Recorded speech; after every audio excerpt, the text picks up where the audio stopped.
Hello दोस्तों, कैसे हैं आप सभी लोग। तो हिंदी की क्लास को कंटिन्यू करते हुए और आपको बाकी की क्लासेस कैसी लग रही कमेंट सेक्शन में ज़रूर बताएं, और क्लास आपको कैसी लगी लास्ट में कमेंट सेक्शन में ज़रूर बताएं। और पीडीएफ को प्राप्त करने के लिए आप हमारा टेलीग्राम चैनल ज्वाइन कर सकते हैं, जिसका लिंक मैंने डिस्क्रिप्शन में दे दिया है। तो आज के सेशन के हम लास्ट क्वेश्चन की ओर चलते हुए इस सीरीज़ में जो सीरीज़ चल रही थी आपकी, वो कहता है क्वेश्चन की निम्नलिखित में से कौन सा कथन प्राथमिक स्तर पर आकलन करने के संदर्भ में सही नहीं है। कहता, अच्छा एक ऑप्शन छूट गया है शायद,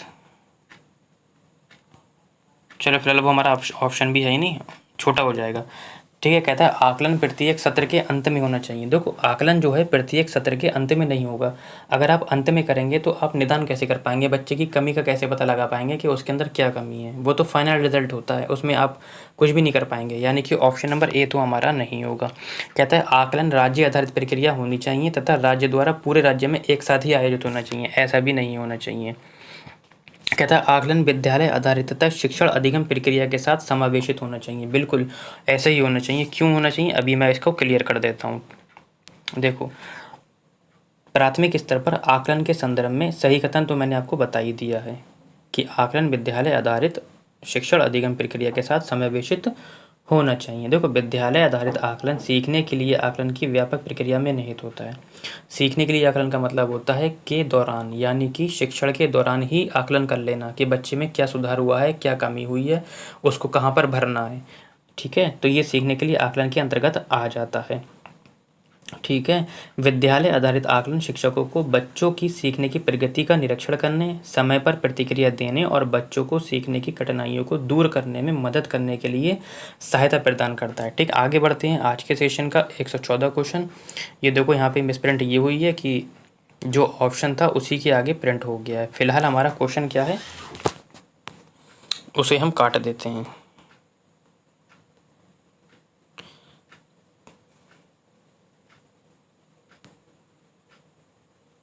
ठीक है, इसे मैंने हटा दिया है। अब कहता है क्वेश्चन नंबर 114 कि निम्नलिखित में से आप किसे भाषा की कक्षा हेतु प्रमाणिक सामग्री के रूप में स्वीकार करते हैं। कहता है पाठ्य पुस्तक को, समाचार पत्र को, कार्य पुस्तिका को या पूरक पुस्तिका को। ठीक है, तो देखो, हम भाषा की कक्षा हेतु प्रमाणिक सामग्री के रूप में समाचार पत्र को स्वीकार करते हैं। अब कहो सर समाचार पत्र क्यों, पाठ्य पुस्तक क्यों नहीं, ये सोचते होगे ना। तो क्योंकि समाचार पत्र में सूचनाएं काल्पनिक न होकर वास्तविक होती हैं, जबकि पाठ्य पुस्तक में, कार्य पुस्तकें में तथा पूरक पुस्तिका में कहानियां काल्पनिक होती हैं। अब समझ गए होंगे आप लोग मैंने समाचार पत्र क्यों लगाया। ठीक, आगे बढ़ते हैं 115 की ओर। कहता है कि भाषा अधिगम के लिए सामग्री तैयार करने के सिद्धांतों में से एक है। कहता है प्रत्येक आयु वर्ग के लिए जटिल सामग्री चुनी जानी चाहिए। सामग्री औचित्यपूर्ण तरीके से स्तरानुसार होनी चाहिए। किसी भी प्रकार की सामग्री चुनी जा सकती है। यह कहता है सामग्री छोटी तथा सीमित होना चाहिए। 115 क्वेश्चन कहता है भाषा अधिगम के लिए सामग्री तैयार करने के लिए सिद्धांतों में से एक है, यानी कि सामग्री औचित्यपूर्ण तरीके से स्तरानुसार होना चाहिए, यानी कि बच्चे के स्तर के अनुसार होना चाहिए। ऐसा नहीं होना चाहिए कि बच्चा सीखना चाह रहा है दृश्य सामग्री से, आप उसे श्रव्य सामग्री से, मतलब जो टीएलएम आप इस्तेमाल करेंगे उसके स्तर के अनुसार करेंगे। ठीक है, और यदि भाषा सीखते समय जो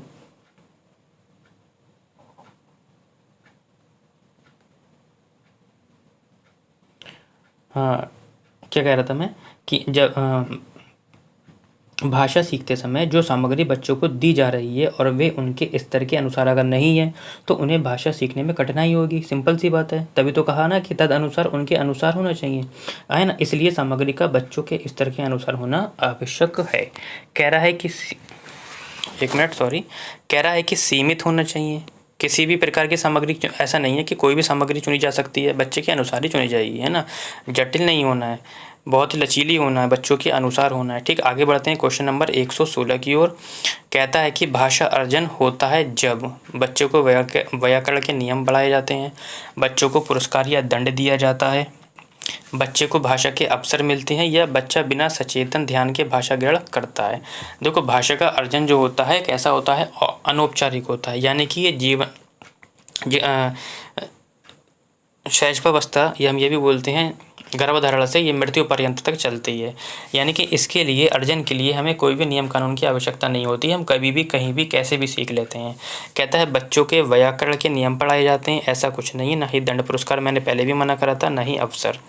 यानी कि बच्चा बिना सचेतन ध्यान के ग्रहण कर लेता है। ठीक है, अवसर ऑप्शन ठीक है, बच्चों को भाषा के अवसर मिलते हैं, ये तो ठीक है, लेकिन हमें अर्जन के बारे में बताना है। किसके बारे में? अर्जन के बारे में। भाषा अर्जन तब होता है जब बच्चा बिना सचेतन ध्यान के ग्रहण करता है। भाषा अर्जन उस प्रक्रिया को कहते हैं जिसके द्वारा बच्चा भाषा को ग्रहण करने एवं समझने की क्षमता अर्जित करता है और बातचीत करने के लिए शब्दों एवं वाक्यों का प्रयोग करता है।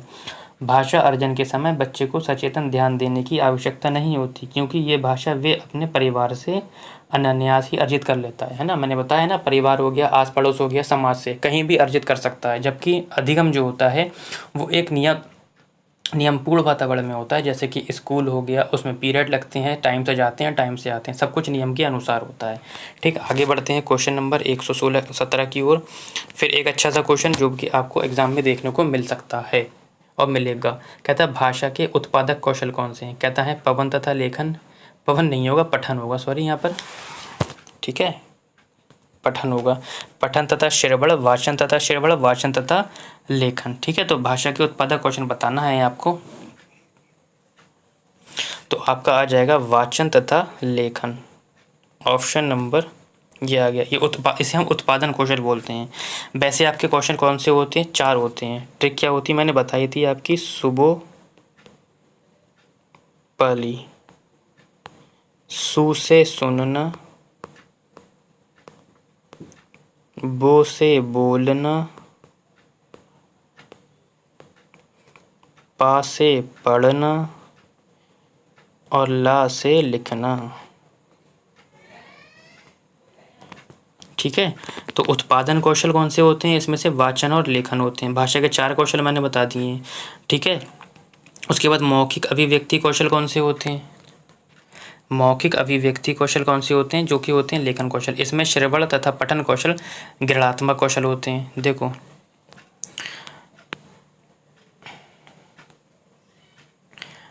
दो चीज़ें पूछी जा सकती हैं, एक तो ग्रहणात्मक पूछा जा सकता है और एक अभिव्यक्ति। तो अभिव्यक्त हम कब करते हैं? अभिव्यक्ति या तो हम बोल कर करते हैं या हम लिख कर करते हैं। तो ये वाले दोनों कौन से हो जाएंगे? ये वाले दोनों कौन से हो जाएंगे आपके? अभिव्यक्ति या अभिव्यक्तात्मक। अभिव्यक्ति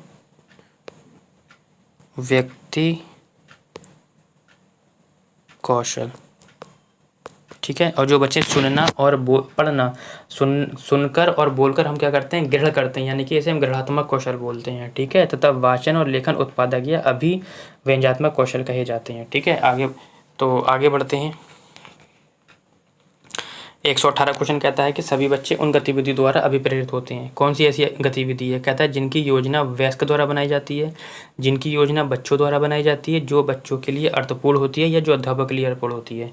बेटा, जो भी गतिविधियां हैं जो बच्चों के लिए अर्थपूर्ण होती हैं वो वाला ऑप्शन आपका करेक्ट होगा। कहता है कि जिनकी योजना वयस्क बनाता है, ऐसा नहीं होना चाहिए। जिनकी योजना बच्चों द्वारा बनाई जाती है, बच्चों द्वारा नहीं, जो अध्यापक के लिए अर्थपूर्ण होती हैं। भैया, गतिविधियां बच्चों के लिए होती हैं, ना कि अध्यापक के लिए, यानी कि जो बच्चों के लिए अर्थपूर्ण होती हैं। आज के सेशन का सेकंड लास्ट क्वेश्चन कहता है द्विभाषी बच्चे या 2 भाषा जानने वाले बच्चे किसी से बात करते हैं, समय प्रायः एक भाषा के शब्दों का प्रयोग करते हैं, कहलाता है संकेतन बदलना, संकेत मिश्रित करना, दक्षता स्तर या बहुभाषिता। ठीक है, तो आपका आ जाएगा द्विभाषी बच्चे या 2 भाषा जानने वाले बच्चे किसी से बात करते समय प्रायः एक भाषा के शब्दों का प्रयोग करते हैं, ये संकेत बदलना कहलाता है। द्विभाषी बच्चा यदि हिंदी और अंग्रेजी 2 भाषाओं को जानता है और किसी से बात करते समय केवल हिंदी भाषा का शब्द का प्रयोग करता है, तो ये संकेत बदलने का अंतर्गत आता है। यानी कि ऑप्शन नंबर आपका ए हो जाएगा आज के सेशन का लास्ट क्वेश्चन और इस सीरीज़ का भी लास्ट क्वेश्चन।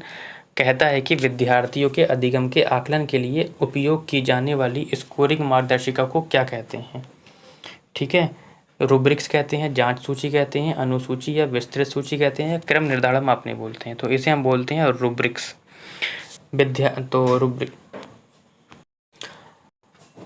एक रूब्रिक्स एक ऐसा उपकरण है जिसका उपयोग शिक्षक लिखित कार्य, परियोजनाओं, भाषणों और बहुत कुछ सहित विभिन्न प्रकार के असाइनमेंट का आकलन करने के लिए करते हैं।